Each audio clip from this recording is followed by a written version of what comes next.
So today I'm going to use Alipay set up with my international bank card to show you that you can get taxis all around Beijing very easily. All right, let's go. Once you're in Alipay, you can use car hailing, but that's in Chinese. So if you want an English speaking one, you need to find Didi. And then you can enter destination. If you know how to type it in, that's cool. Sometimes the address is in Chinese, and if you can't type, you could just copy and paste the address in, and then make sure the characters match up to the address. Then click and confirm destination, and then you can go on to request the taxi.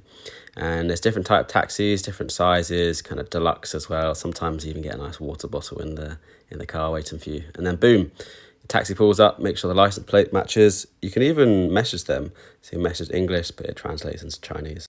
I also paid for my coffee, some delicious street food, New Bing, and also just a bottle of water from a Hutong shop, all with my Alipay. I then did another copy and paste, and I know it's sped up, but look how quick it finds a taxi. Just clicked it and boom.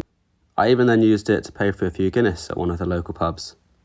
To get to my dinner restaurant, I wasn't sure how to type it in, but I knew how to find it on a map, so you can drag and drop the pin, which is a pretty sweet function. Finally paid for my spicy noodles with Alipay. Delicious.